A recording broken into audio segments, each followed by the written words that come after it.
welcome to AEF TV. We're joined now by Thabane Zulu, who's the Director General for the Department of Energy. I'm sure he'll correct me, for the Republic of South Africa. Absolutely. First of all, welcome. Thank you very much. Thanks for making the time out of your schedule to be here. And we were talking a little bit off air about some of the sort of great successes in South Africa with with the IPP program and so on. But it's also raised some challenges because there's a lot of power that's come on stream. Yes. But transmission distribution grids need to be strengthened in order to take all that variability.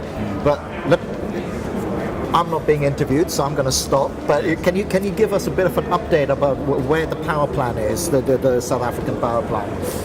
Thank you very much for inviting me to this interview. First and foremost, I would like to indicate that South Africa has been going through a lot of challenges in terms of security of supply of the required electricity because of the economic growth and also residential growth in our area. The government has then identified specific areas of focus to make sure that, especially in this financial year, we are better positioned to continue to pursue and provide the necessary electricity grid. And in doing so, we have then entered into different determinations. The minister has already issued a determination for gas supply, which is one of the key areas we're going to be dealing with in this financial year, working with the IPP program. I'm sure that Karen has touched on that. We are also want to increase our security supply in terms of coal. Our base load in South Africa is mainly informed by coal supply, and we are already going out for a coal IPP program whereby we'll be procuring more coal to do that. But over and above that, our main focus in the last 2 years has been mainly to focus on renewable energies. We have also assigned the independent power producers to do that, and in the process of so doing, we have been able to attract plus minus 196 billion rand from different international investors, and this has assisted us in terms of releasing pressure from the grid, our ESCOM grid, in ensuring that we continue with the supply, obviously at different times of pressures. This has been the great successful program for our country today. And those pressures, I mean, because last winter there were still load shedding programs in South Africa and so on.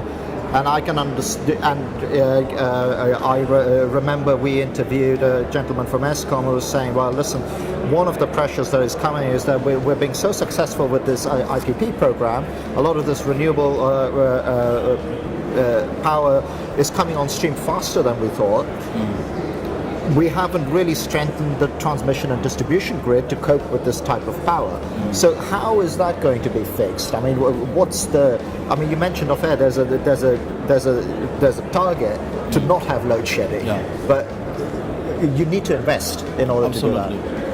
Well, for example, what the minister has done, has signed a determination to try and attract at least 1,500 solar from a source that is called project in Northern Cape. And what we are trying to do is to make use of that to continuously release pressure from the grid. As we have pointed out, that surprisingly we could not realize how powerful the usage of renewable energy will be to release pressure from the grid.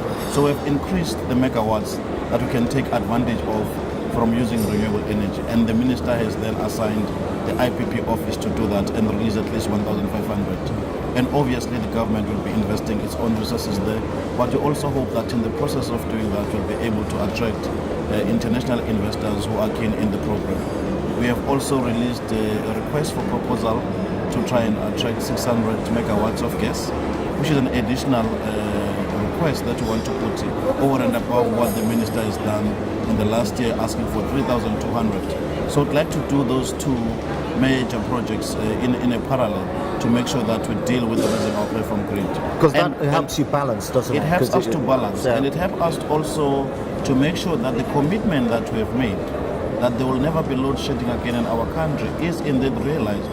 So if we don't put these strategies in place and make sure that we support them with the necessary resources they require, including financial resources, we may not be able to meet our requirements. You aren't going to hit Absolutely. that. So in the time that we've got left, you're obviously here at an event like AEF, which attracts power investors and so on. Absolutely. To talk to the power investors. And What are the sort of things that you're looking to get out? Because you've had a very successful IPP program.